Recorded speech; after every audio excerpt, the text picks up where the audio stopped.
ایک مفسر نے بڑا لکھا ہے، کل ما فوق التراب تراب، مٹی کے اوپر جو چیز ہے سب مٹی ہو جانے والی ہے ہم سب مٹی ہو جانے والے ہیں۔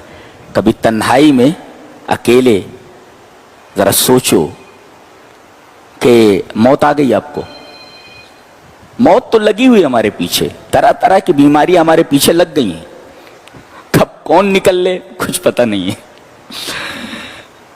ابھی زمین کے اوپر چل رہا ہے، اسے جنازے پر رکھ کر کے منومن مٹی کے نیچے ڈال دیا جاتا ہے، وہاں اس کا کوئی نہیں ہے۔ یہاں کہتا ہے یہ میرا وہ میرا وہ میرا، وہاں کچھ نہیں ہے اس کے لیے، وہاں صرف اس کے ساتھ اس کا عمل ہے۔ اگر نیک عمل کے ساتھ گئے ہو تب تو وہ قبر بھی آپ کی بلڈنگ سے کہیں زیادہ اچھی، دنیا کی سب سے بہترین لگزیریس جگہ سے اچھی ہو قبر، لیکن اگر برا عمل کر کے گئے ہو تو بہت پریشانی ہے آپ کے لیے۔ لہذا اپنی آخرت بناؤ، دنیا تو کیسے بھی گزر جاتی ہے، آخرت اپنی بناؤ۔ یہ قرآن کس لیے سنایا جاتا ہے؟ تاکہ لوگ اپنی زندگی کو سنواریں، اور کون سی؟ دنیا کی بھی زندگی کے ساتھ ساتھ آخرت کی زندگی سنواریں، جو اصل زندگی، جو ہمیشہ باقی رہنے والی زندگی۔ کہتے کلو ما فوق التراب تراب، اس مٹی کے اوپر جتنی بھی چیزیں ہیں سب ایک دن مٹی ہو جانے والی، ہم سب مٹی ہو جانے والے۔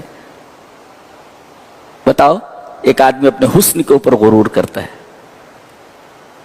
بعض لڑکیوں کو دیکھو وہ اپنے حسن کا اظہار کرتی ہیں، کیا ہے ان کے اندر؟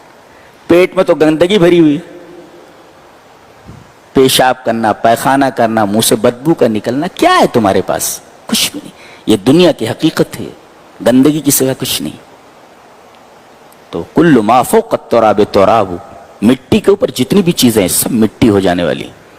اس کے بعد اصحاب کہف کا واقعہ بیان کیا جائے، انہم فتیۃ آمنوا بربہم وزدناہم، چند نوجوان تھے۔ یہ نوجوان کہہ کر کے حوالہ کیوں دیا؟ نوجوان کا لفظ کیوں استعمال کیا گیا؟ پتہ یہ چلا کہ نوجوانوں سے کوئی قوم بنتی ہے اور نوجوانوں سے کوئی قوم بگڑتی ہے۔ نوجوان قوم کی آبرو ہوتے ہیں، یہ جس قوم کے نوجوان اچھے ہوتے ہیں وہ قوم اچھی ہوتی ہے، جس قوم کے نوجوان بگڑ جائیں وہ قوم بگڑ جاتی ہے، قوم تباہ ہو جاتی ہے۔ نیز سب سے زیادہ متاثر ماحول سے نوجوان ہوتے ہیں، اور دین کے فتنے میں، دنیا کے فتنے میں سب سے زیادہ مبتلا ہونے والے نوجوان